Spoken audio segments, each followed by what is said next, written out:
Donc, merci Idriss pour nous présenter ce très beau sujet.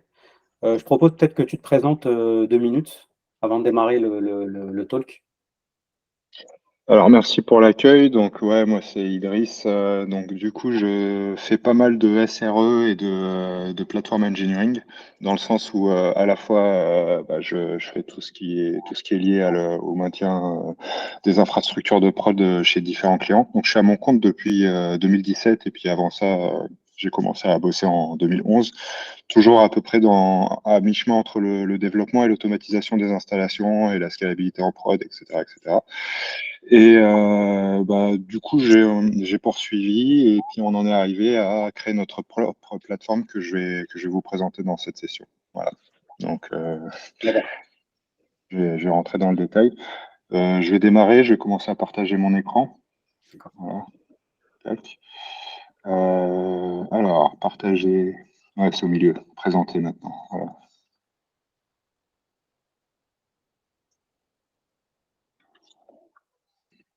Donc la société en question s'appelle Comwork et la plateforme s'appelle Comwork Cloud, qu'on abrège souvent CW Cloud. Et l'idée derrière ça, c'était un petit peu d'accélérer le travail qu'on nous confie souvent au gré des missions, c'est-à-dire de faire de l'infrastructure as code, à la fois sur des infrastructures un peu plus orientées machines virtuelles et d'autres infrastructures orientées un peu plus conteneurs et Kubernetes. Là, je vais vous présenter plutôt la partie orientée machine virtuelle. La partie Kubernetes, elle est en cours de développement, elle devrait sortir en 2024. Et je vais vous présenter également aussi une autre partie serverless. Donc, on a fait un moteur de function as a service aussi dans cette application qui est un peu une alternative à AWS Lambda, mais en mode compatible avec plusieurs clouds. Et aussi avec une différence de vision par rapport à d'autres produits qu'on trouve en open source comme Knative ou OpenFaaS. Voilà. Donc, je vais commencer par m'authentifier. Alors, il y a quelqu'un qui lève la main. Je ne sais pas si c'est voulu. Oui. Youssef? Ouais. Alors, je ne sais pas si tu veux qu'on pose les questions à la fin ou au fur et à mesure. C'est comme vous voulez, je dirais, ou comme Mazloum voudrait, puisque c'est Alors, lui qui organise. Non, mais faites au mieux, hein. ok, donc rapidement, juste pour situer un petit peu la solution, cette plateforme, est-ce que c'est une plateforme qui va être un compétiteur C'est un nouveau cloud, en fait, que tu as créé? C'est un compétiteur d'AWS, de GCP, ou c'est quelque chose qui est complémentaire, qui marche avec Ça va les hyperscalers Ouais, du ça marché? va être plutôt complémentaire et en fait, ça va reposer sur les API d'IaaS des différents cloud providers. L'idée derrière ça, c'est qu'on va proposer ça va être plus clair dans la démo, mais on va proposer une seule API qui va permettre d'accélérer le travail qu'on aurait à faire sur un hyperscaler, mais aussi qui va le rendre agnostique de l'hyperscaler qu'il y a derrière. Donc, nous, on ne se substitue pas à un cloud public et puis de toute façon, on n'aura jamais les épaules pour se substituer à un hyperscaler. Ça, j'y crois pas trop. Peut-être, on ne sait jamais, mais voilà, j'y crois pas trop. Et donc, on est plus éditeur de logiciels où en gros, on essaie d'accélérer des choses qui prennent un peu du temps, même sur les hyperscalers, même sur GCP ou AWS ou Azure. Il y a certaines choses répétitives qu'on pense pouvoir accélérer. Et aussi, on essaye de rajouter, de compléter ce qui va manquer sur d'autres cloud providers en termes d'expérience cloud, comme OVH par exemple, etc. Donc, effectivement, on va avoir une application qui va permettre de faire la même chose sur un OVH et sur un AWS. Et on va voir ensemble que même pour AWS, potentiellement, il y a des choses qui peuvent apporter de la valeur par rapport aux services qui sont déjà là. Ne serait-ce que la partie, on va dire, non-vendor lock-in qu'il y a derrière pour pouvoir basculer d'un cloud à l'autre. Après, je vais citer quelques exemples de clients chez qui ça a apporté de la valeur, qui l'utilisent déjà en production. Pour information, l'application, elle va avoir 1 an en décembre à peu près en prod, c'est-à-dire que la première mise en prod, c'était décembre 2023. 2022, pardon. C'est maintenant, décembre 2023. Et voilà. Ok, Donc, merci pour la réponse. et effectivement, c'est une application où on a une version SaaS et des versions self-hostées. Et effectivement, le plus gros de notre marché aujourd'hui, pour compléter cette question, c'est les versions self-hostées. Sur les versions SaaS, on a des très petites TPE et des groupes un peu plus gros qui l'utilisent en version self-hostée sur leur cloud provider. Et je vais vous montrer un peu dans le détail comment on implémente la compatibilité avec tous les clouds. Voilà. Alors, je vais recharger, je vais me re-authentifier. Tac. Ma petite clé, ma petite YubiKey. On voit aussi, tu sais, la petette fenêtre Back to Tab, je ne sais pas pourquoi, dans ton écran au milieu là. Ah oui, ça c'est le truc Ah, ok. de Meet. Ah, j'essaie de l'enlever. Hop. Je pense que ma clé OTP, elle est un peu morte. Voilà, c'est bon. Un peu du mal. Donc là, je suis authentifié et l'idée, c'est qu'on peut choisir. Alors, dans cette version SaaS, j'ai chargé 2 drivers. Je parlais souvent de drivers parce qu'en fait, on a bâti un peu et je vais vous montrer un peu de code après, mais on a bâti un peu la solution comme un système d'exploitation où on va charger des drivers pour chaque cloud provider. Euh, et puis, je vais rentrer dans ce détail-là. Donc, du point de vue utilisateur, l'idée, c'est de créer des projets. Par exemple, là, je vais l'appeler groupe bis.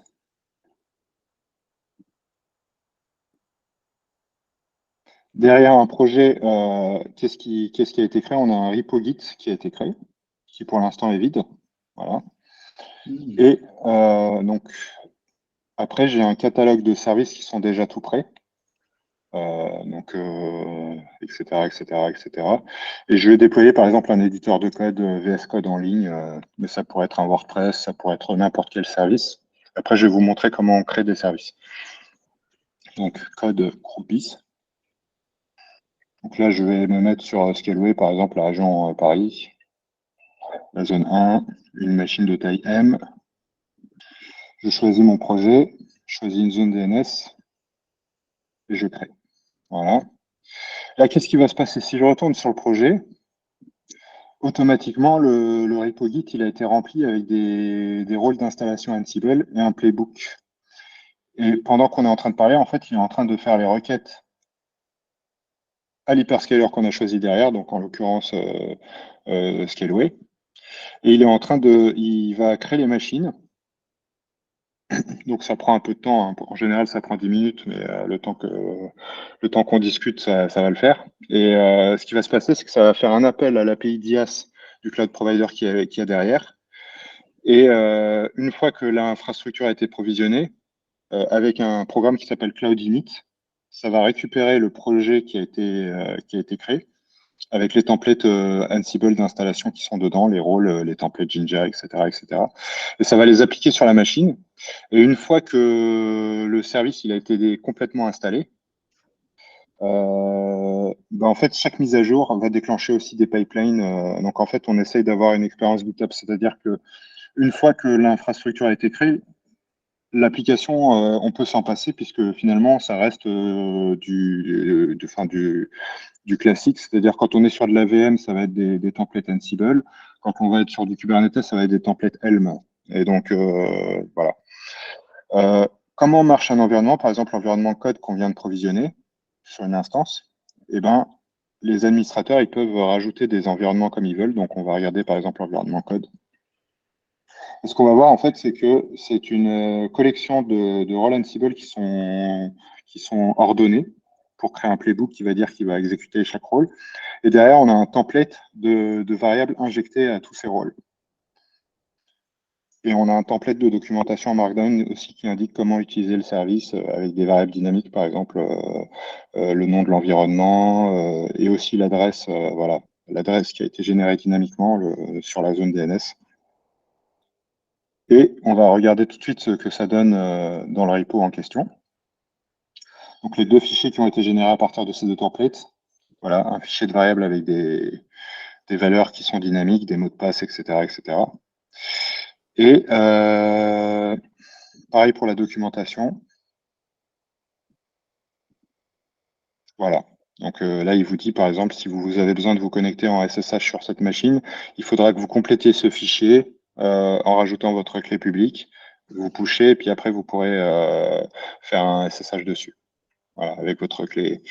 Et l'idée, c'est qu'il y a une configuration par défaut qui va essayer de sécuriser, enfin de faire le minimum de sécurité, c'est-à-dire de fermer tous les ports et d'ouvrir que ces trois-là, de permettre aussi de rajouter une blacklist si jamais vous êtes attaqué en DDoS, etc., etc.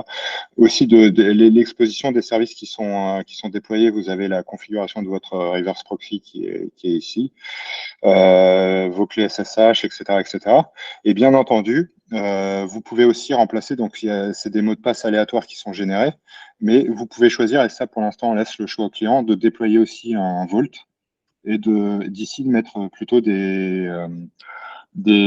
chemins d'accès dans du Vault avec des variables qui vont être interpolées au moment du déploiement. Donc par exemple, je peux vous montrer un exemple d'un repo où on utilise du Vault. Infra Playbook. Tac. Env. Par exemple, je peux prendre celui-là. On peut faire des lookups avec un module en lui disant voici la valeur que tu dois aller chercher, etc., etc.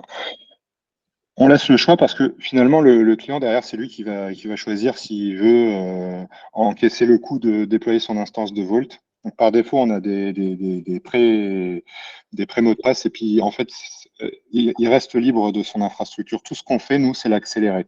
Accélérer ce temps de création de repos, GitOps, etc., etc. Mais lui, derrière, il continue de composer l'infrastructure avec la granularité qui lui convient.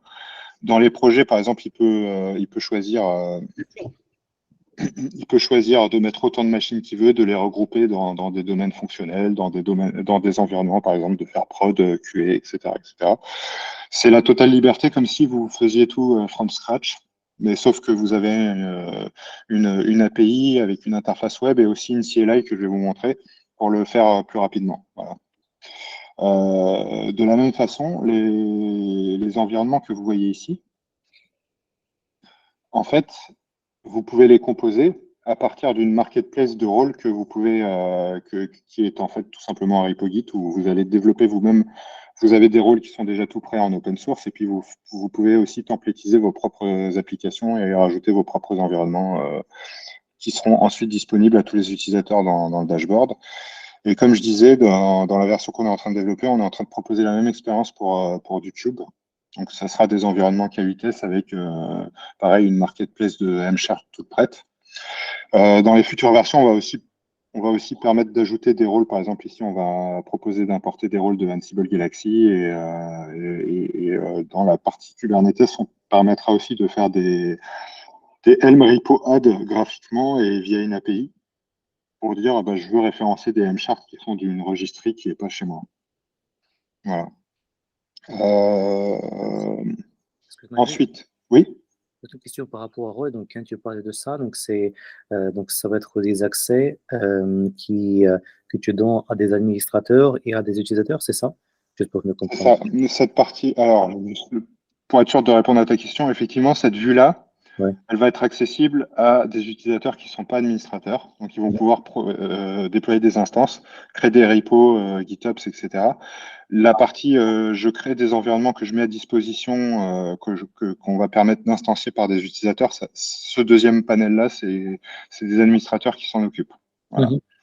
Donc, après, dans la version, la plupart du temps, ce regroupement-là, il n'est pas définitif parce que c'est vrai que dans la plupart du temps, les utilisateurs qui utilisent cette application sont tous administrateurs parce que ça reste les équipes SRE qui s'en occupent. Et cette application-là, elle était plutôt dédiée à des équipes DevOps SRE, quoi. Maintenant, c'est en train de changer parce qu'on a aussi une partie serverless que je vais vous montrer juste après dans la deuxième partie où là, potentiellement, c'est plus des populations de type développeurs qui vont être intéressées par ça que des populations. Là, effectivement, créer des repos GitOps avec des templates d'installation Jinja ou Helm, ça va pas être forcément les feature teams de dev qui vont être intéressés par ça. Par contre, la partie, je veux créer une fonction en Go, en JavaScript, que je vais croner, que je vais faire des batchs, etc. Là, c'est un peu plus des populations de développeurs qui vont être. Donc, la granularité des types d'utilisateurs, elle n'est pas encore définitive. Pour l'instant, on a juste utilisateur et administrateur. Et potentiellement, effectivement, après, on fera peut-être des profils développeurs, des profils SRE. On n'a pas encore réfléchi sur. Pareil, on a aussi ça, je ne vais pas trop le montrer dans cette démo, mais on a aussi comment on appelle ça? On permet aussi de déployer des modèles d'IA en mode serverless. Donc, par exemple, comme des fonctions serverless, mais j'en parlerai un peu plus quand je présenterai le serverless. Mhm. Où là, ça va être mettre à disposition des modèles de langage avec une API standard qu'on peut ensuite scripter pour les appeler. Par exemple, I'm feeling sick. Voilà.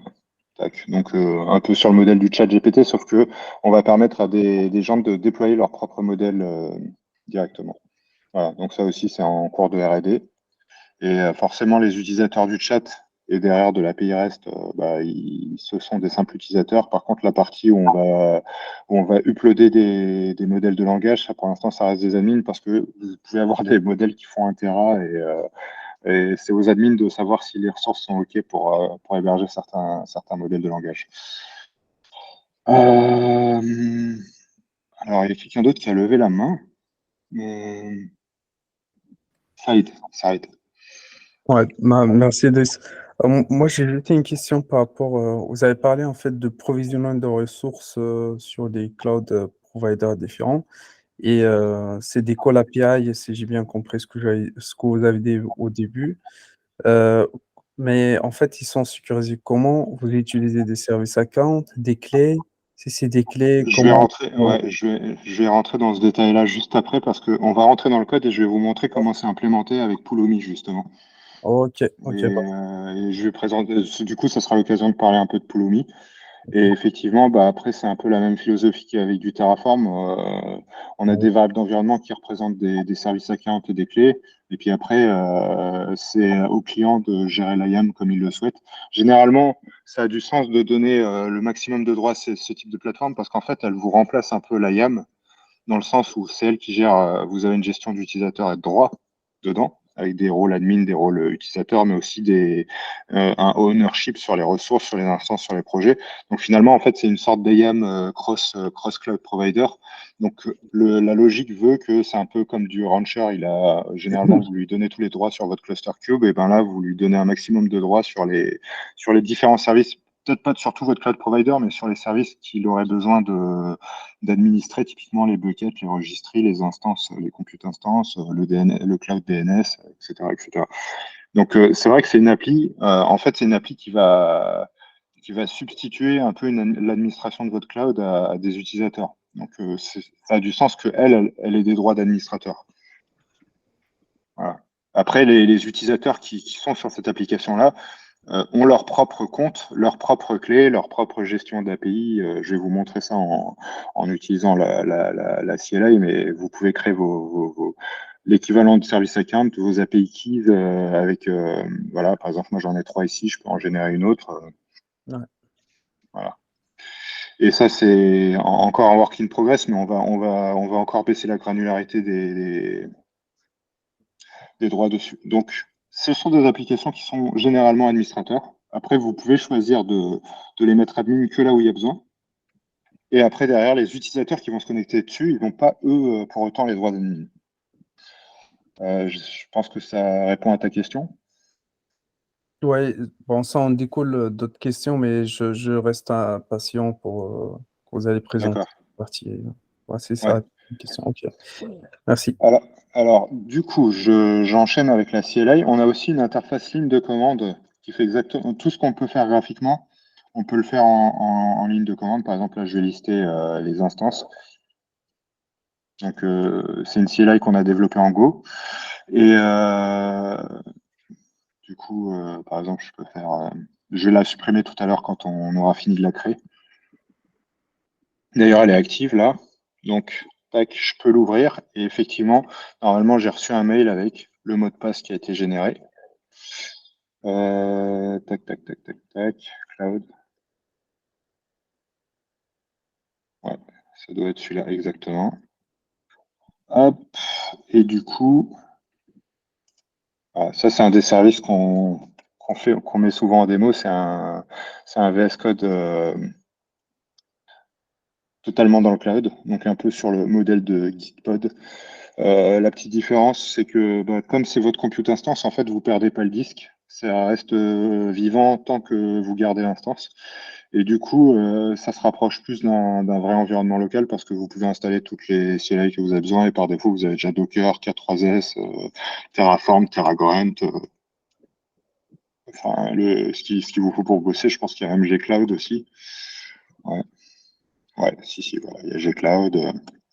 Après, vous pouvez rajouter aussi ce que vous allez installer dans ce terminal va rester persistant le temps de la vie de la machine qui est derrière. C'est votre machine, vous faites ce que vous voulez. En fait, ça aussi, c'est une autre philosophie par rapport aux plateformes as a service, c'est que nous, on vous a accéléré la templétisation des services que vous voulez installer, mais en fait, vous restez propriétaire de l'infra. Donc, si vous avez envie de changer quelque chose, vous pouvez le faire totalement. D'ailleurs, vous pouvez même le faire dans votre propre VS Code, normalement. Dans les projets, il y a le projet GitOps qui a été créé. Donc, vous pouvez même mettre à jour directement dans votre IDE, et pusher, et faire du Git, etc. Donc, et vous pouvez installer d'autres services. C'est-à-dire ici, par exemple, si je vais pouler une image et que je vais l'héberger, que je veux l'exposer avec un domaine, j'aurai juste à mettre à jour ici. Et je ne vais pas le faire dans la démo parce que sinon ça va nous prendre trop de temps. Mais vous pouvez dire, alors pas ici, pardon, ça c'est les workspace Git. Ici, il y a cette fenêtre qui me gêne à chaque fois. Ici, par exemple, si je crée un sous-domaine myapp.comwork.dev, vous pouvez faire target, localhost et puis le port de votre conteneur. Voilà. Et puis après, vous avez plus qu'à faire tourner un conteneur sur ce port-là et il sera automatiquement exposé. Voilà. Et bien sûr, il faut pusher ça va se redéployer, etc. Très bien. Donc, la chose que je disais tout à l'heure aussi, c'est qu'effectivement,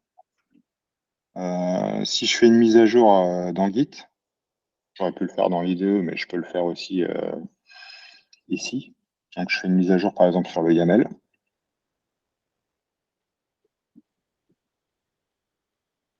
Je vais juste inverser le truc. Automatiquement, vous allez voir un pipeline qui va rejouer complètement tout le playbook et qui va réappliquer tout le diff. Voilà. Donc, en fait, on est GitOps aussi dans ce cadre-là. Il y a d'autres fonctionnalités un peu standards, créer des registries, créer des buckets object storage. Voilà, par exemple, je peux en créer un qui s'appelle test private tac. Hop, test group biz que j'affecte à l'utilisateur. Alors pour l'instant, c'est un choix qu'on va peut-être remettre en question après, mais ce sont les administrateurs qui créent les buckets et les utilisateurs peuvent les utiliser et les lire. Et après, ils ont les droits d'écriture dessus, mais d'eux-mêmes, ils ne peuvent pas créer autant de buckets qu'ils veulent sur les cloud providers. Voilà. Pareil ici, si je fais bucket ls, voilà. Bucket delete, moins B, l'ID du bucket 40. Je supprime mon bucket. Instance delete, alors c'est l'instance 404. On est tombé au hasard dessus. Voilà. Et donc là, normalement, mon instance, je la vois plus. Voilà. Donc ça, c'était très rapidement la partie DAS, voilà, d'un point de vue utilisateur, comment ça marche. Maintenant, on va rentrer un petit peu, effectivement, dans ce que vous attendiez dans le code. Donc, je vais ouvrir mon IDE avec l'API. Alors, ce que j'ai pas montré, c'est qu'effectivement, forcément, si on a une CLI et une console web, c'est que derrière, on a une API et puis on a même un Swagger que vous pouvez aller voir. Alors, avec tous les endpoints, voilà. Et vous pouvez scripter soit en utilisant la CLI, soit en faisant directement du curl sur l'API. Ce qu'on va faire prochainement aussi, c'est sur la roadmap. On n'arrive juste pas à tout faire en même temps. Mais c'est que vu que cette API, elle a été développée en Go, on va aussi s'en servir de SDK pour faire un provider Terraform. Il y aura un provider Terraform CWC qui va réutiliser la même code base que la CLI. Comme ça, vous aurez un provider unique qui va fonctionner sur tous les cloud providers. Avant de commencer à rentrer dans le code, je peux vous montrer à peu près, j'ai pas dit la liste exhaustive des clouds qui sont supportés, mais grosso modo, on les a chargés en pré-prod.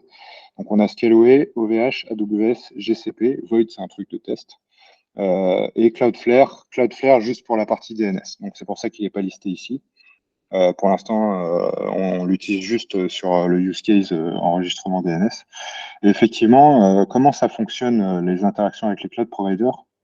C'est ce que j'ai dit, en fait, on a fait un peu comme un OS avec une interface de driver qui est provider driver, avec des méthodes les plus atomiques possibles que tout le monde pourra implémenter à sa sauce. Donc, par exemple, créer un enregistrement DNS, créer une instance, récupérer l'état d'une machine, créer un bucket, rafraîchir un bucket, supprimer un bucket, pareil pour l'enregistrer, etc. Et charger un cloud init, voilà, etc. Et pour chaque cloud provider, on a fait une implémentation différente en utilisant soit les API, soit du Pulumi. Donc typiquement, à l'époque, on avait fait OVH, ils n'avaient pas. Alors, ils ont dernièrement, ces 2 derniers mois, refait un provider Pulumi très propre, donc potentiellement, on va entièrement le réécrire. Mais typiquement, OVH, la moitié des API, c'était de l'OpenStack public. Et il y avait une autre partie d'API qui était sur un driver Pulumi à eux. Donc, il fallait faire un mix entre le driver Pulumi d'OpenStack et le driver Pulumi d'OVH. Celui-là n'existant plus, et il a été réécrit par un nouveau. Désormais, ils ont un seul provider unique qui permet de tout faire. GCP, c'est beaucoup plus clean, ou AWS, c'est beaucoup plus clean. Voilà, on a un beau driver Pulumi AWS, et Scaleway aussi, c'était pas mal. Alors Scaleway, comme c'est un des premiers qu'on a fait, on n'est peut-être pas. Il faudrait qu'on se remette à jour avec la dernière version du Pulumi. Donc concrètement, est-ce que vous êtes tous à l'aise avec Pulumi ou je dois décrire un peu à quoi ça sert, ce que ça fait, etc. Tu peux décrire? Ouais. Alors concrètement, Pulumi, ça fait la même chose que Terraform, à la différence près que, en fait, ça se manipule sous forme de librairie dans votre langage préféré. Par exemple, moi, c'est en Python, mais vous pouvez écrire du Pulumi en Go, en Rust, en PHP, en Java, en Ruby, je crois aussi, en JavaScript, évidemment. Et donc, en fait, c'est du vrai infra as code dans le sens où vous développez vraiment du code.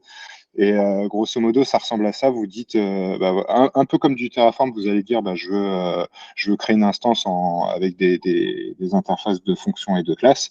Et après, à la fin, vous dites, je veux faire programmatiquement. Il y a une CLI aussi sur Pulumi, comme sur Terraform. Et vous lui dites, voilà, applique-moi mon programme.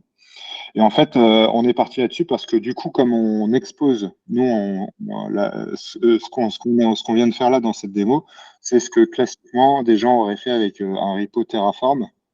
Et ils auraient fait du Terraform qui va provisionner de la VM, qui va ensuite pouler un autre repo où il y a des templates Ansible avec du Cloud Init, voire faire de la Golden Image avec du Packer. Nous, on fait la même chose, mais en utilisant Pulumi. N'aurait pas empêché ça n'empêche pas que quelqu'un a le droit d'écrire un driver en faisant du Terraform dedans, mais c'est un peu moins adapté dans le sens où Terraform, forcément, c'est que de la CLI, donc vous seriez obligé de faire des appels système, des exécutions système dans votre code. Alors que là, vous manipulez directement des packages dans votre langage. Voilà. Après, donc du coup, c'est aussi différent parce que les cloud providers, ils mettent aussi leur propre package. Par exemple, AWS, ils ont Poto 3, ils ont des packages pour utiliser leurs API d'IaaS. Google, pareil, hein, Gcloud, ils ont des packages en Python, en JavaScript, dans tous les langages que vous voulez. Mais il y a une gestion de states qui est équivalente à celle de Terraform. Donc, typiquement, quand vous avez une grappe d'objets qui fonctionnent ensemble, par exemple, vous avez un service, c'est une machine virtuelle avec un enregistrement DNS, avec un object storage, avec une base de données, etc. Généralement, vous essayez d'avoir ça dans le même state pour qu'à la fin si vous avez besoin de supprimer votre tenant, vous allez supprimer tous les objets qui sont liés au state. Un peu de la même façon, on va regarder un bucket où il y a des states de Pulumi dedans. Alors là, je suis sur Scaleway. Hein. Alors, c'est pas ça. Polomi. Non, c'est pas celui-là non plus. Ouais. Voilà, ça c'en est un. Alors, ça charge. Voilà. Bah là, vous avez les fichiers states de chaque instance. Et voilà. Donc,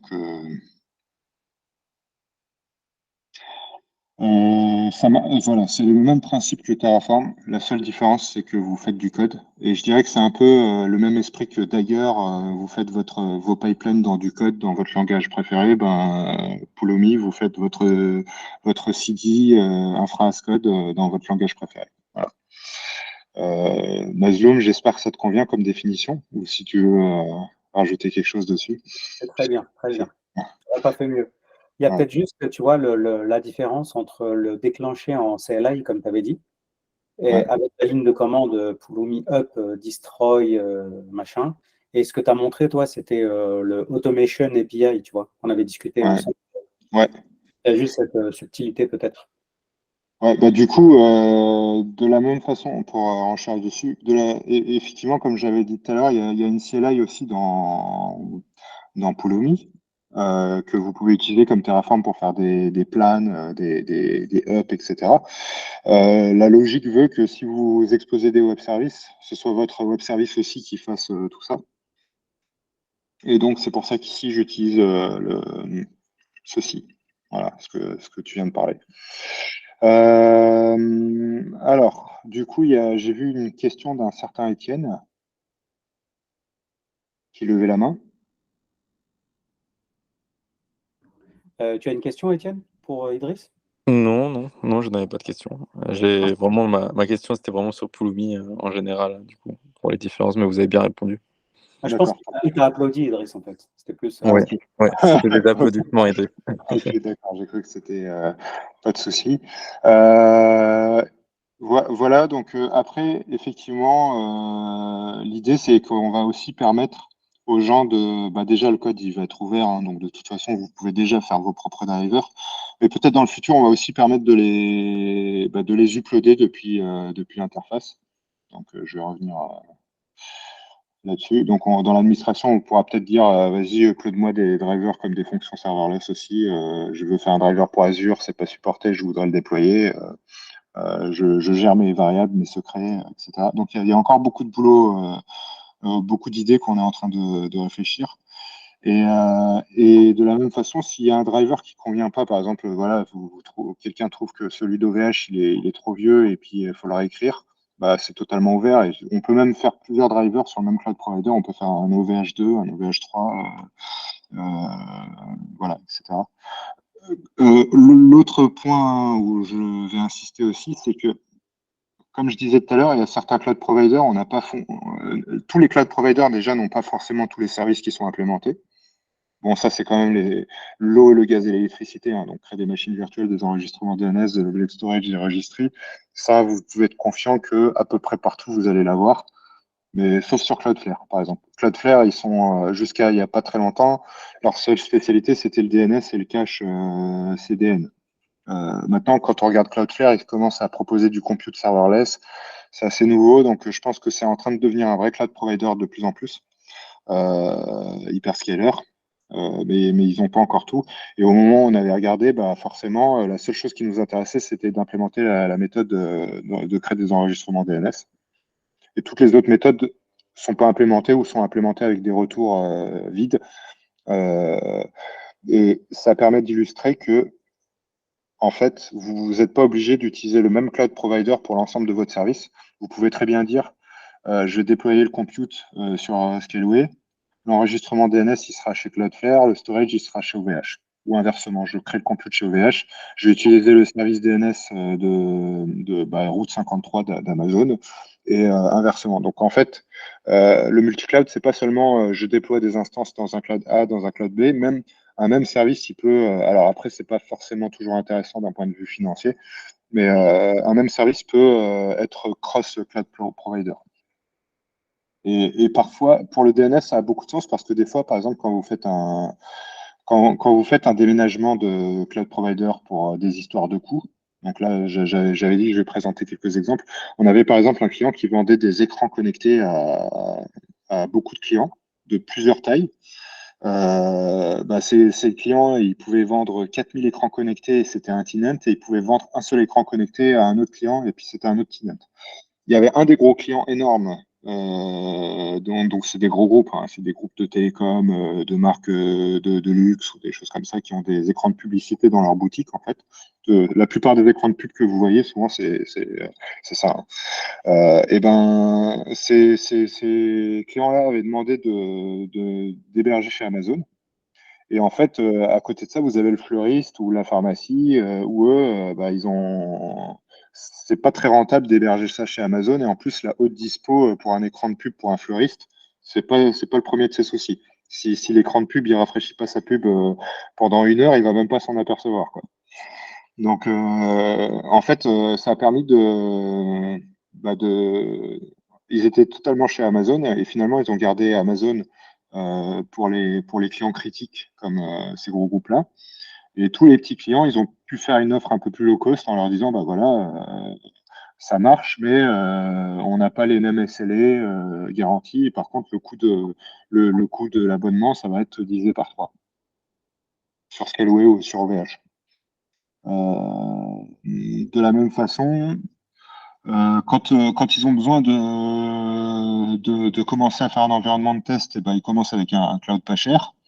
Et après, quand ils veulent garder l'enregistrement DNS, pour qu'il n'y ait pas d'interruption de service, par exemple, voilà, c'est un client qui est en train de tester et on a besoin de scale, donc du coup, on s'est aperçu que le cloud provider en question, les perfs, elles n'étaient pas terribles. On va déménager chez Amazon ou chez Google. L'enregistrement DNS, on ne va pas le couper tout de suite, donc c'est bien que on puisse continuer d'opérer les enregistrements DNS sur le cloud en question. Ça peut être Scaleway, ça peut être OVH. Et le compute, on va le mettre quelque part de plus costaud. Voilà. Donc ça, c'était pour la partie deployment as a service. Ce qu'on a commencé à faire, donc comme je disais, dans la prochaine étape, c'est qu'on propose la même expérience pour du Kubernetes. Donc on a un catalogue de services comme ça déjà tout prêt, et en fait l'utilisateur aura le choix entre déployer des instances virtuelles et des namespaces dans Kubernetes qui vont faire simplement des Helm install. Voilà. Finalement, ça va se rapprocher un peu de ce qu'on ferait avec du Argo CD ou du Flux CD, c'est-à-dire qu'on aura un repo avec des umbrella charts qui vont référencer des M-charts qui sont dans un catalogue centralisé. Et derrière, dès qu'ils vont faire des mises à jour, ça va tout de suite être apply par soit un pipeline, soit on pense qu'on va embarquer Flux CD directement parce que c'est assez léger pour qu'il fasse la synchro sur les trucs, sur les événements Git. Ok. Donc ça, je peux pas vous le montrer maintenant. Par contre, ce que je peux déjà vous montrer, c'est la partie serverless, où là, on a proposé. Alors, je vais les supprimer. Comme ça, on va reprendre la démo à 0. Hello PI. Tac.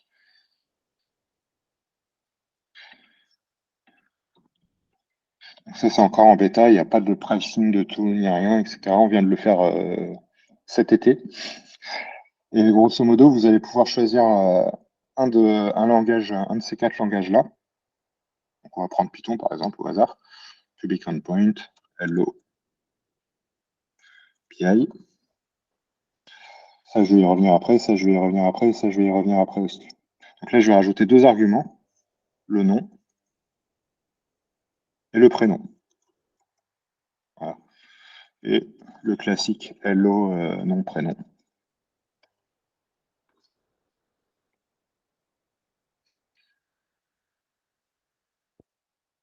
Tac. Donc il y a une main qui s'est levée. Non, c'est Mazium qui rigole. Ok. Ah, c'est Youssef taquine un peu, il dit il n'y avait pas Java dans la liste, je crois, c'est ça? Non, mais ça va être proposé, je Ça pense. va arriver. En fait, je vais expliquer parce qu'il y a encore beaucoup de travail à faire sur le Fast Engine, notamment le build d'image optimisé par fonction. Alors, grosso modo, avant que je commence à faire la démo, Si on fait la synthèse de ce qui est le plus connu en termes de function as a service, c'est toujours AWS Lambda qui domine le game, on va dire entre guillemets. Et derrière, on a des services sur GCP comme Cloud Function qui relayent sur Cloud Run. Et en fait, ils se sont basés sur une surcouche de Knative. Et moi, ce qui m'a un petit peu dérangé sur Knative et sur OpenFaaS, quand je les ai regardés à l'époque, c'était que ça te demandait en fait de construire des microservices à partir de tes fonctions. Et finalement, ce qu'ils appellent FaaS, c'est un framework qui le fait pour toi. C'est-à-dire que dans le cas de Google, et puis c'est très visible aujourd'hui, si vous allez sur GitHub, vous avez ce qu'on appelle les Cloud Function Framework.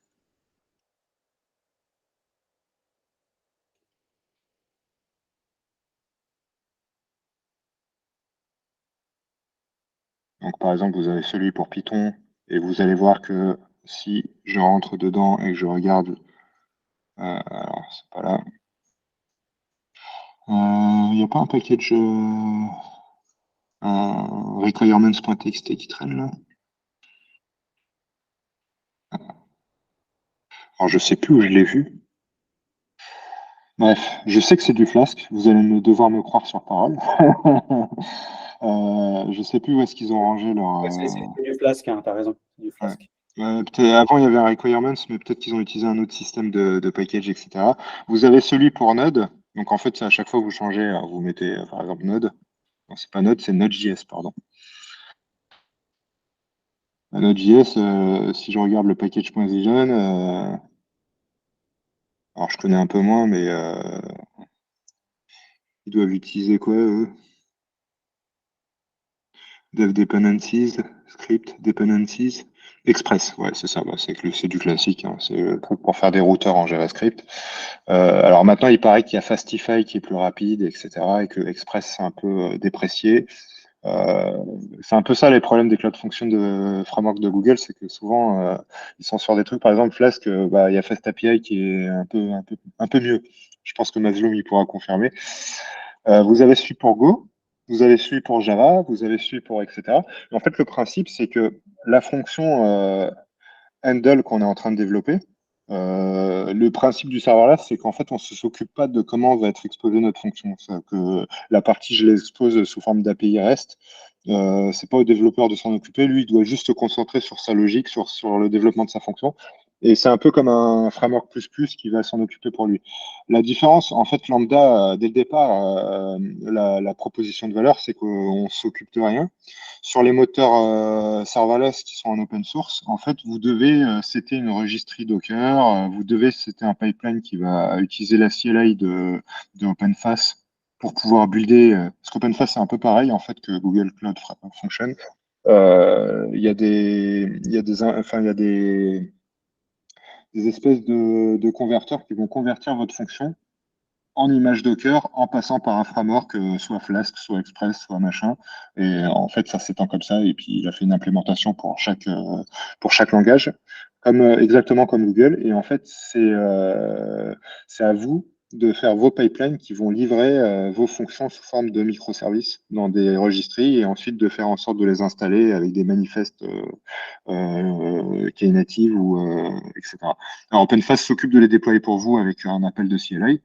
Et Knative, c'est un peu plus bas niveau, ça ressemble presque à du cube vanilla, quoi. Donc juste, ça va s'occuper pour vous du rolling upgrade de vos services, etc. C'est une surcouche un peu plus haute de Kubernetes, mais à peine plus haute.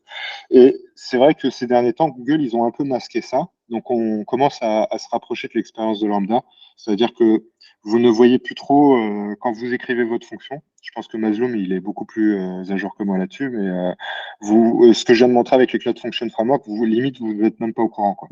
Euh, que ça va livrer une image sur une registry, que ensuite ça va être déployé sur du Knative. Ça se voit quasiment plus dans Cloud Function aujourd'hui.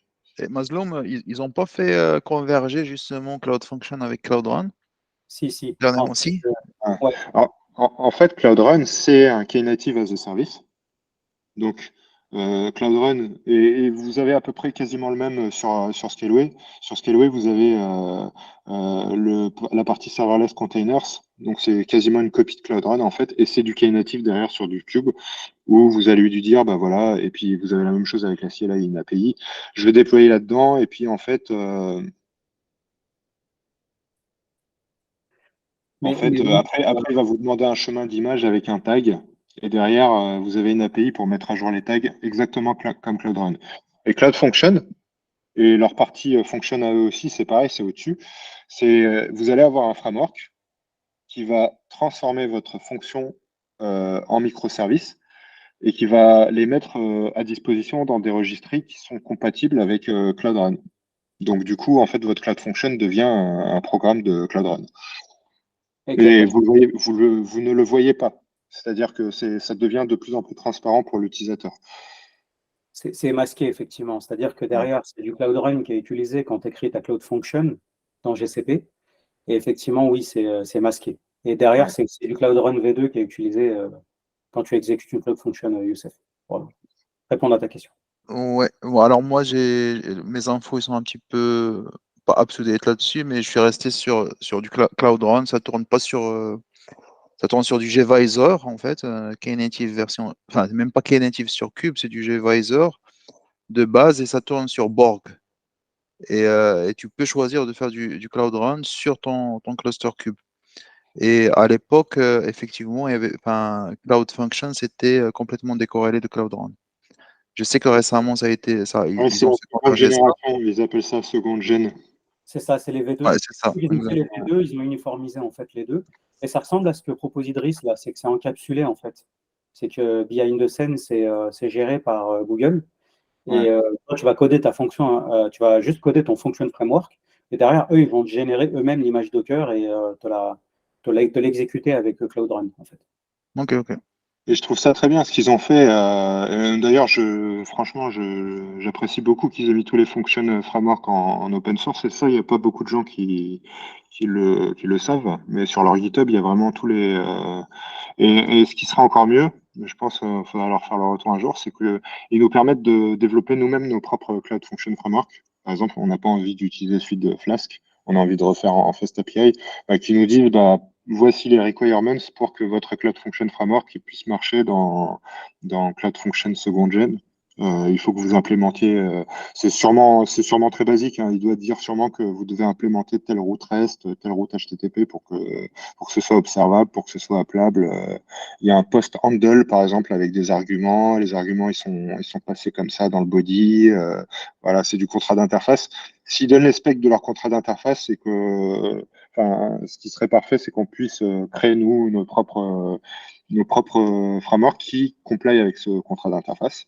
Et limite, après, ça pourrait être même d'autres langages qui ne sont pas dans la liste, hein. C'est-à-dire, voilà, vous avez envie de faire un autre langage qui n'est pas supporté. Vous pouvez même le faire en bash, hein, si vous voulez.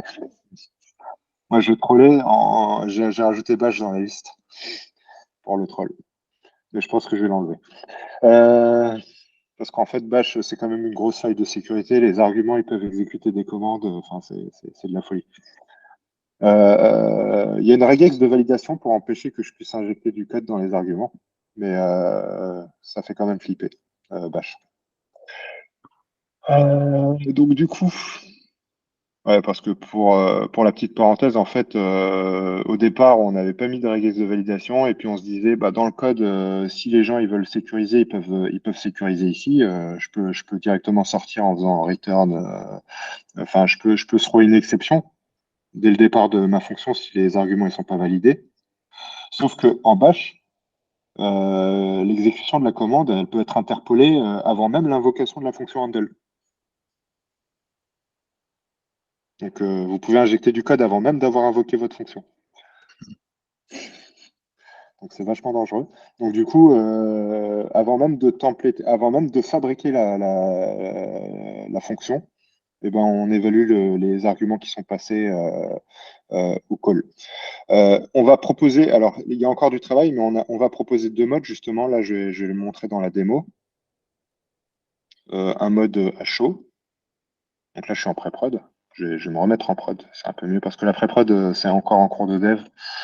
Donc il y a des trucs qui sont pas totalement stables dedans. Tac, overview. Je recrée ma fonction.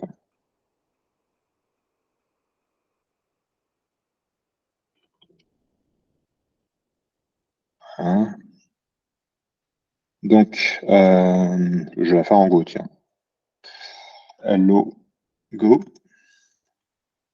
Et du coup, je rajoute mes deux arguments.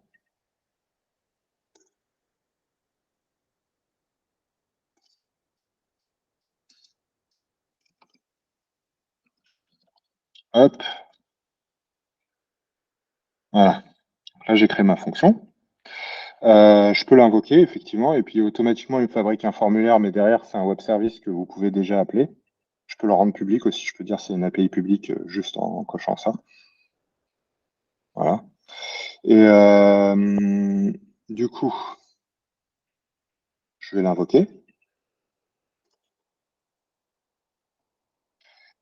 Et ce qui va se passer, en fait, c'est que vous avez des invocations asynchrones que vous pouvez pouler avec une API, mais dans la définition de votre fonction, vous pouvez aussi lui dire de reply le résultat de l'invocation dans une callback. Donc, par exemple, on va créer un webhook très rapidement avec un truc sympa qui s'appelle webhook.site. Donc, voilà, je crée un nouveau.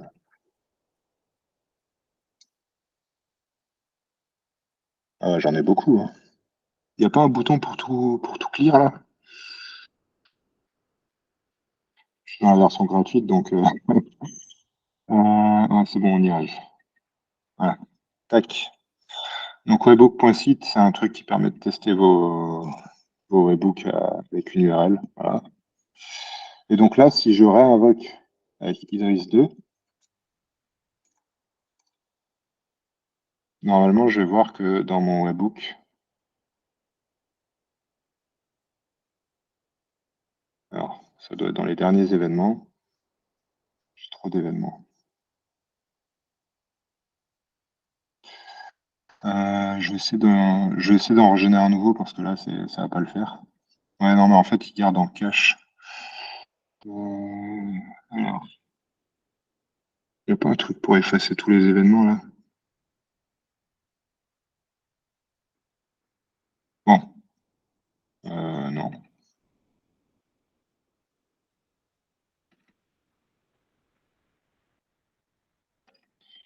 Hop.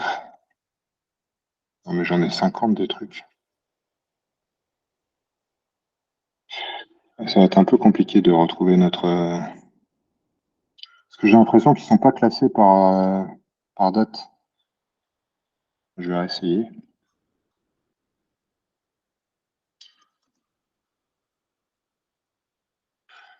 Je peux pas en créer un nouveau, c'est un truc de fou. Ah voilà, new, create.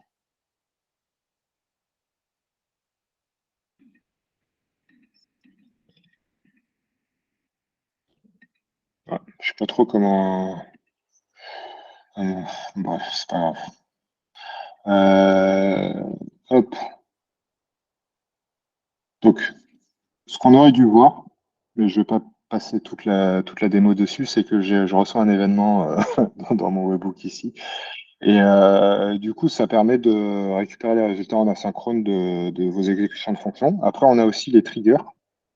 Donc, par exemple, si je retourne sur ma liste de fonctions, et on va en rajouter d'autres, un peu à la mode de Google avec les event arc et tout, on va permettre de déclencher sur réception d'un événement sur un bus de messages, etc. Donc là, par exemple, je vais créer un cron qui va s'exécuter toutes les minutes. Donc, j'écris ma petite expression cron.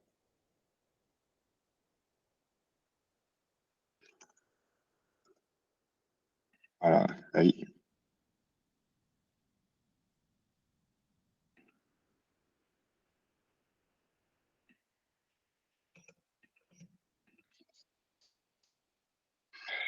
Et normalement, toutes les minutes, on va. Comment?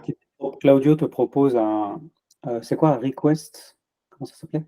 Request bin. Il te propose request bin pour tester ton webhook. Ah, d'accord, merci Claudio. Heureusement que tu es là. Request bin. Ouais.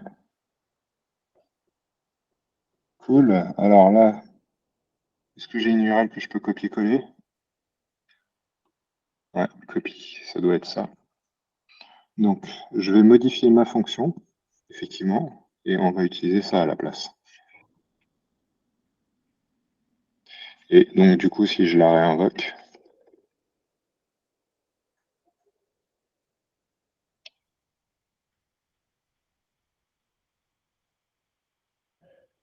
je ne vois rien. Alors, on va tester leur curl pour vérifier que ça marche. Ouais, si, pardon, j'ai eu deux. Effectivement, ça a marché. Là, on voit mon événement, l'événement de ma fonction qui dit j'invoque avec l'argument 0 Idriss, l'argument surname Neumann, et voici le résultat de ta fonction. Donc, si jamais il y a des erreurs d'exécution, on va les voir ici aussi. Et du coup,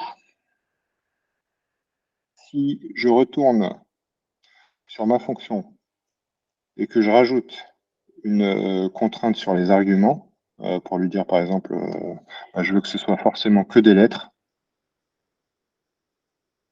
Voilà. Plus dollar, et je mets un petit circonflexe devant. Là, j'ai autorisé que les lettres. Et que je l'invoque avec un chiffre.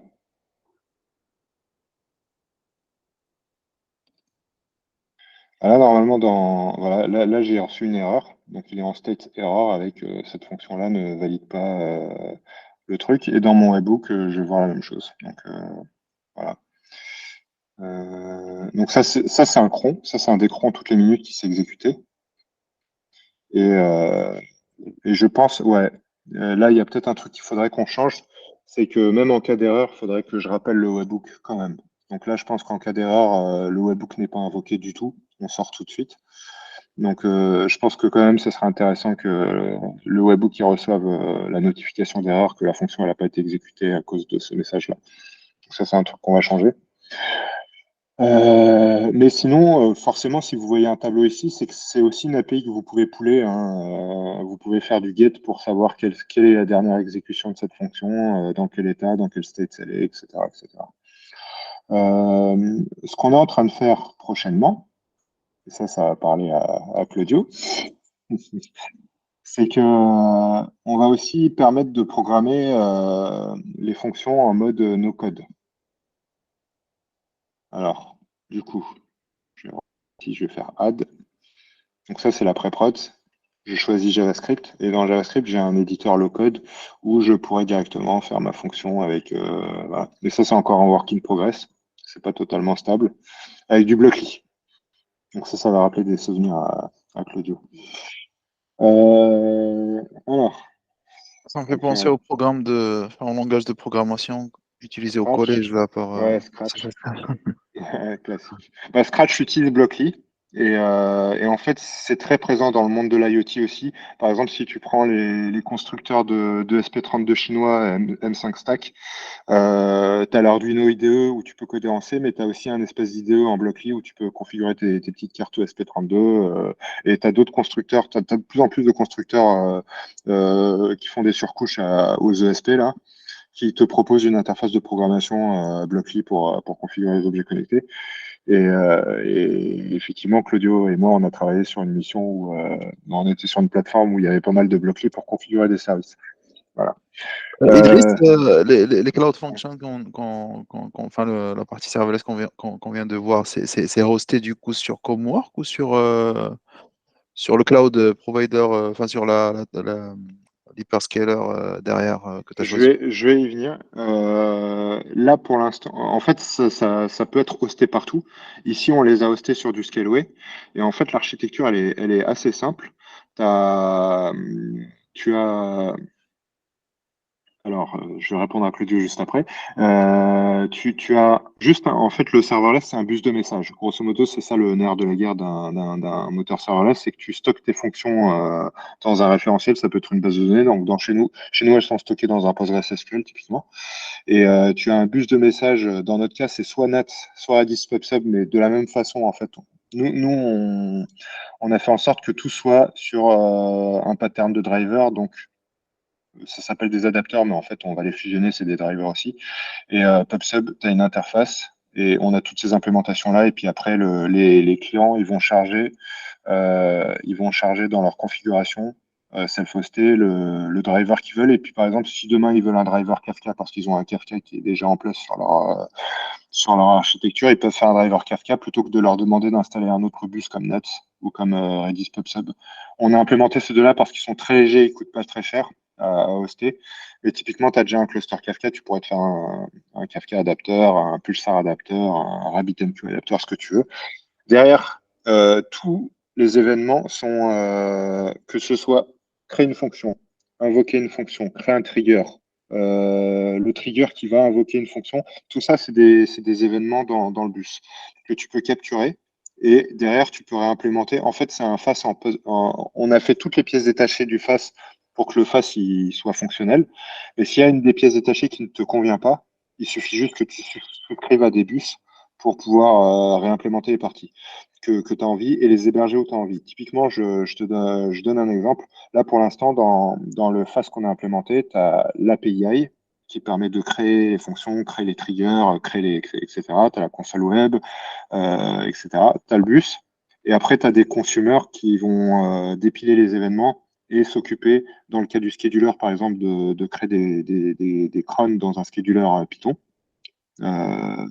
Qui va, bah, voilà, qui va écouter, qui va faire comme le moteur cron sur Unix.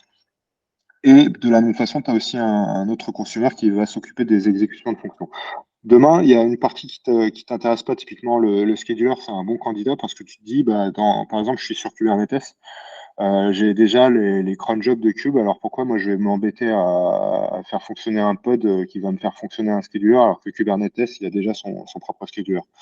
Bah, dans ce cas-là, tu peux très bien réimplémenter et on va proposer nous aussi plusieurs implémentations possibles qui vont écouter le même événement sur le bus de création de cron et au lieu de faire tourner ce scheduler-là, en fait, ils vont créer des ressources YAML pour dire bah, j'ai un cron job qui va s'exécuter tous les minutes dans Kubernetes.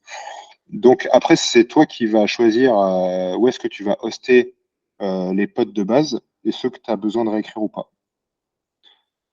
Je ne sais pas si ça répond à la question. Donc, notre FAS, il peut tourner aussi bien sur Cube que sur un Docker Compose, que sur une machine virtuelle, que sur ce que tu veux. C'est juste des images. Tu as un bus et des consommateurs de ce bus et une API. Et un PostgreSQL. Voilà. Top. Donc après, c'est des technos qui existent partout. Et c'est fait exprès. Et le client, là pour le coup, on ne peut pas trop faire comme les machines virtuelles. Genre, au moment du déploiement, tu choisis où est-ce que tu vas mettre ton truc. Peut-être si on nous exprime ce besoin-là, peut-être qu'on va dire, bah voilà, je vais peut-être mettre le FAS à plusieurs endroits et puis le client il va choisir où est-ce que la fonction va être déployée.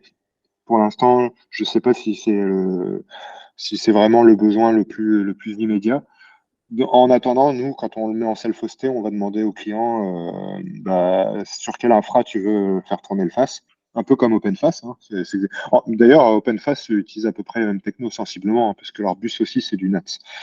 Euh, et après, on s'adapte. Donc, si demain, il y a un client qui nous dit, moi, j'ai déjà un Kafka, j'aimerais pas rajouter un NATS à côté alors que j'ai déjà Kafka, bah, on va lui faire un driver Kafka. Ça répond à ta question? Complètement. D'accord. Du coup, juste pour renchérir un peu, et après je vais répondre à Claudio, dans le futur, ce qu'on va aussi permettre de faire, c'est de builder une image optimisée pour la fonction en question. Parce que forcément, il y a des gens, et ça c'est là, on l'anticipe déjà qu'on va nous demander ça, il y a des gens qui vont dire, moi j'ai besoin d'un package dans NPM ou dans PyPy pour ma fonction qui n'est pas chargée dans ton image de base. Donc, j'aimerais bien que je mette ma propre fonction. C'est déjà possible. Comme j'ai dit tout à l'heure, en fait, les invocations de fonctions, c'est des événements dans une file. Donc, tu peux très bien dire, je dégage ton consumer et je vais créer le mien avec mon Dockerfile, avec mes dépendances dedans. Mais c'est pas très facile. Voilà.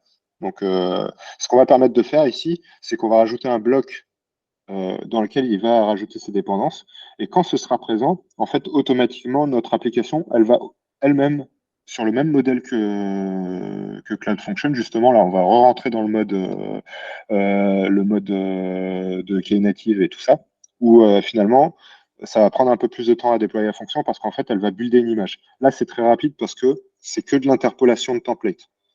Donc, on a déjà des conteneurs un peu génériques qui contiennent pas mal de dépendances. qui vont simplement s'occuper de fabriquer un template de programme avec la fonction que tu as créée et la ligne d'invocation. Et en fait, toutes les dépendances sont déjà préchargées, préchauffées. Maintenant, si tu as besoin de dépendances qui ne sont pas dans le set de base, là, ça, c'est normal. Enfin, il n'y a pas vraiment d'autre solution. Bah, du coup, on va te dire, bah, la fonction, elle va prendre le temps qu'il faut pour qu'elle soit buildée, et puis, etc. Donc ça, c'est dans la roadmap aussi. Comme ça, en fait, on sera hybride entre les deux visions du face, où tes scénarios ils sont déjà préchauffés dans des conteneurs génériques, et l'autre version où tu vas avoir des images dédiées à ton programme, avec que les dépendances dont tu as besoin et optimisées pour ton programme. Voilà. Et Idriss, vous avez pensé à ajouter la dépendance directement dans le programme de base, mais que cette dépendance ne soit pas dans PyPy, mais dans un repo privé. Est-ce que ça, c'est un truc qui, vous avez envisagé ça ou pensé à ça? Bah, en fait, on y a pensé sans y penser plus en détail. C'est-à-dire que je pense que c'est assez logique que finalement on lui dise, bah, à partir du moment où tu veux builder tes images, où est-ce que tu veux les hoster? Donc on va sûrement lui dire, tes registries, elles sont là. Et pareil, dans les requirements.txt, on va aussi permettre de rajouter des repos privés, je pense. Je pense que ça Exactement, fait voilà, sens, voilà. de faire les deux. Et, euh, et maintenant, je vais répondre aussi à la question de Claudio que je n'ai pas oublié. Tu penses vraiment que ce sera utile la programmation visuelle? Tu as des demandes d'utilisateurs dans ce sens. Euh, J'en sais rien en fait. Je pense que tu t'en doutes. Potentiellement, il y a des utilisateurs qui ont déjà une solution en programmation visuelle, et en fait, on espère potentiellement que ça peut les intéresser parce qu'ils ont déjà ce profil d'utilisateur-là, mais je connais qu'un seul client qui a cette situation. Voilà. Donc, potentiellement, et moi, personnellement, je pense que ça a une vraie plus-value parce qu'effectivement, ça rend accessible le serverless à des développeurs low-code ou des développeurs no-code, et je pense que cette population, elle existe personnellement. Mais après, je ne saurais pas dire si nous, on va nous adresser, enfin, si on va venir vers nous pour ça. Je sais que la population elle existe. Après, est-ce que nous, on sera capable de vraiment l'adresser? Ça, c'est un autre challenge. Mais j'ai pas eu une demande directe. Par contre, dans les demandes que j'ai eues, c'est est-ce que ça serait pas possible d'avoir une vision un peu plus BPM du serverless, tu sais, avec des diagrammes de type diagramme d'activité ou BPMN. Il y a encore des utilisateurs qui raisonnent comme ça, qui ont besoin d'orchestrer avec des schémas BPM ou des choses comme ça, ou des diagrammes de séquence. Et ça, potentiellement, on va étudier pour voir si la demande est suffisamment grande pour ça. Mais je pense qu'elle existe aussi, puisque les moteurs de workflow, ils sont très souvent, ils sont encore actuellement orientés BPM quand tu les regardes, et ils sont toujours très utilisés. Donc, c'est ce qui précédait le serverless, c'était tout ce qui était gros moteur de workflow à la Talend, etc., etc. Euh, du coup, je pense que j'ai fait le tour. Il y avait une, Ouais, plusieurs questions de Youssef aussi, ouais. voilà, qui a mis dans le chat. Ah oui, Ouais.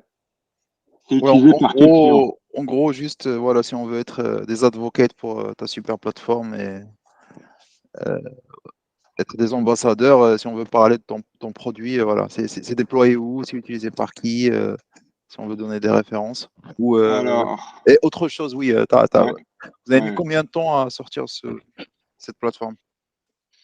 Alors, Vous avez commencé à dev ce truc depuis combien de temps? on a commencé en août dernier, donc il y a pas ce août-là, mais le août d'avant, à temps partiel, parce comme vous, on est freelance, donc on travaille souvent sur des missions, donc c'est souvent sur le temps libre ou sur le week-end ou quand il y a de l'intercontrat Top. dans certaines missions. Et, euh, et, euh, et, attends, 5 secondes. Vas-y, prends ton temps.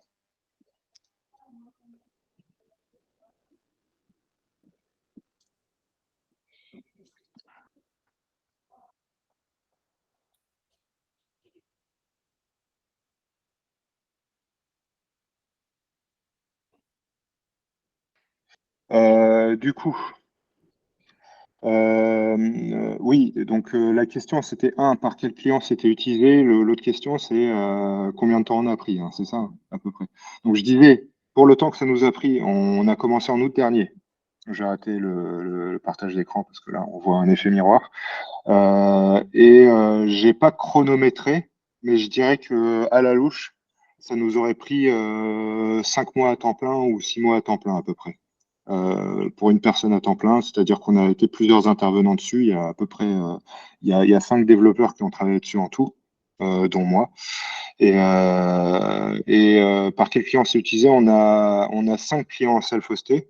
Je suis pas sûr d'avoir le droit de tous les citer. Ok. Mais on a du grand groupe public que Claudio connaît bien. Voilà.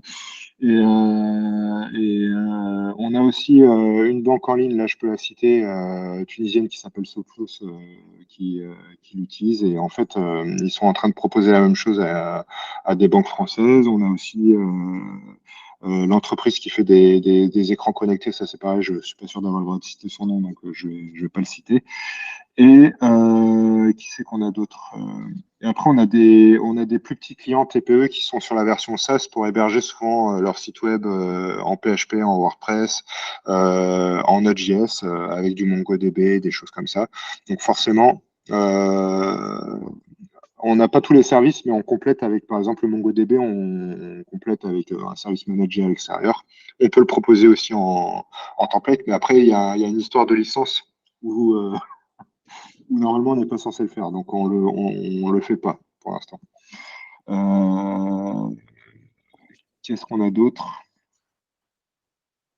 Je réfléchis à la liste des clients. C'est bon, c'est déjà pas mal. C'est Ouais, déjà pas ouais, mal. ouais, c'est ça. Après, il faut que je fasse, effectivement, il faut que je demande des autorisations claires pour avoir le droit de mettre leur logo. C'est un peu naissant, c'est-à-dire le projet, il a à peine un an, donc on était très focus sur le dev, et il y a tout à faire sur la stratégie de communication, etc. Voilà. D'accord. Et il avait demandé aussi sur le modèle de pricing. Et il demandait aussi si on peut jouer avec cette techno en mode sandbox en free. D'accord. Alors, le modèle de pricing, c'est très simple. Quand c'est en self-hosté, en fait, nous, on repasse en mode aujourd'hui, mais ça risque de changer. Peut-être il y aura une version enterprise. Mais aujourd'hui, on se remet en mode prestataire de service, c'est-à-dire qu'on t'aide à l'installer, à la configurer, à former les gens dessus, etc. Et il y a pas, et après, il paye son cloud provider directement. Donc, s'il a choisi de charger AWS et Scaleway, par exemple, il va payer le compute, il va payer ses factures AWS et Scaleway. Et il n'aura pas un coût de licence en plus. Potentiellement, on pense quand même qu'il y aura une version Enterprise à terme avec des features en plus, typiquement le SSO. Et la version SaaS, en fait, on a un pourcentage sur le prix du compute, c'est-à-dire on a fait une estimation du pourcentage qu'il faudrait pour rentabiliser le truc, et puis voilà, tu as une petite marge sur les trucs. Voilà. Ensuite, est-ce que tu peux jouer en mode sandbox ou free? En fait, tu peux l'installer chez toi et on peut t'aider. Ou alors, je peux te faire un petit voucher pour que tu fasses des tests, mais on n'est pas très riche. Voilà. Ok. Voilà. Merci, merci. Ouais. Une autre question? Je crois que tu avais Oussama qui voulait poser une question aussi. Oui, c'était. Bonjour, merci en tout cas pour la présentation, c'est hyper intéressant. Moi, j'avais une question. Est-ce qu'il y a une partie open source ou si c'est le projet, il avait une licence GNU open source sur quelques features de base ou C'est une très bonne question. Alors, la partie face, elle est complètement open source. On l'a mis à part, mais en fait, on l'a remergé, mais tu as une version minimaliste fonctionnelle en open source qui s'appelle, après, je n'ai pas encore communiqué les repos, Oui. Function Definition API, parce que les noms sont pas terribles, et bref. Mais c'est déjà accessible, donc ça, je peux vous le mettre dans le chat.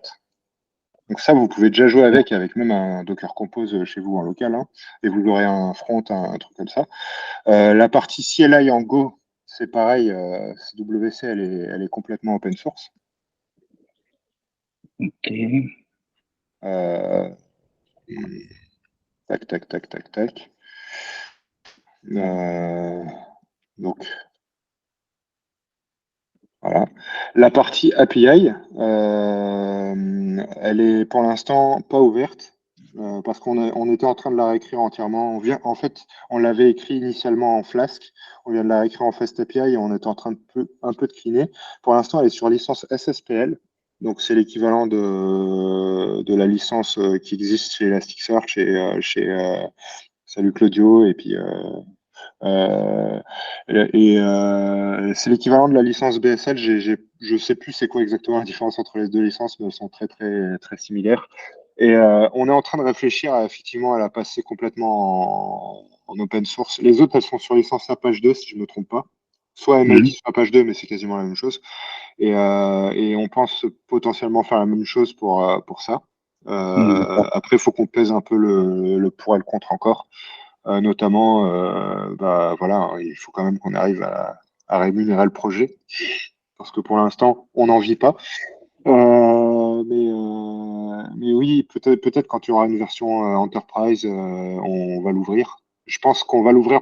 C'était plus pour une question de clean code qu'on l'a pas encore ouverte, mais je pense qu'on est arrivé à un certain point on va dire, voilà, pour pas trop se faire bâcher sur les réseaux. Ok. Merci en tout cas pour ton retour, c'est intéressant. J'ai une deuxième question, si tu me le permets. Est-ce que c'est envisagé de le mettre Cloud Native Foundation?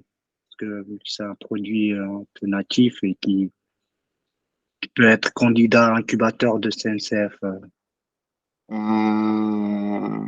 Moi, je dirais pourquoi pas. Après, on n'a pas regardé c'est quoi enfin, qu'est-ce que ça implique, qu'est-ce qu'ils vont nous demander de faire, etc., etc. J'étais pas sûr que ce soit complètement Cloud Native Foundation friendly parce que il y a quand même une partie. Alors après, je sais que Terraform et tout, ils sont dedans, si je me trompe pas. Oui, Je tout à sais fait. pas si. Ouais. Même Donc, en Crossplane. fait, au début, je me demandais si c'était pas trop Cube, alors que nous, on est partiellement Cube. Tu vois ce que je veux dire? Il y a quand même une bonne partie avec le DAS où ça reste du templating Ansible avec de l'API DIAS, etc. Et donc, du coup, c'est pas. Enfin, notre truc, il est compatible Cube et il va l'être de plus en plus. Mais on marche aussi avec de l'infra un peu plus bas niveau, quoi. Et ça, je sais pas si c'est très cloud native friendly, mais je pense que si, puisque en fait, tu as des projets comme Terraform qui sont à peu près dans le même cas que nous. Ouais. C'est un outil. Ouais. Crossplane, ça fait sens parce que Crossplane, bon, de ce que j'en ai compris, en fait, tu crées des ressources qui sont pas dans Cube, mais à partir de Manifest Cube. Donc, Oui, tout à fait. ouais. Donc, c'est assez logique que ce soit dedans. Maintenant, je pense qu'effectivement, on pourrait rentrer dedans au même titre qu'un Terraform. Parce que Terraform, c'est pas Cube du tout. Parce que Ouais. dans les incubateurs cloud CNCF, il n'y a pas que des produits de Ouais. l'écosystème Cube. Il y a aussi tout ce qui est cloud, service cloud et tout ça. Donc, Ouais. moi, je le verrais bien candidat incubateur CNCF. Et ce qu'il peut apporter, c'est que il y a l'écosystème dedans et ça aide un peu les clients à prendre des décisions de l'implémenter ou pas, pour faire confiance, etc. Merci beaucoup pour cette présentation, c'est hyper riche. J'en parlerai autour de moi. Bah, Et merci beaucoup. Franchement, merci, super talk. Hein. Ah, bravo. Hein. Très bien, bah, merci. C'était un peu improvisé, donc voilà, j'ai Merci pas Idriss, préparé grand-chose. c'est top, bravo, bravo. Franchement, bravo Idriss. Super talk. Hein. Merci. Bah, merci à Champion vous. du monde. Merci, Idriss. C'était intéressant. Bien. Voilà. Très bien.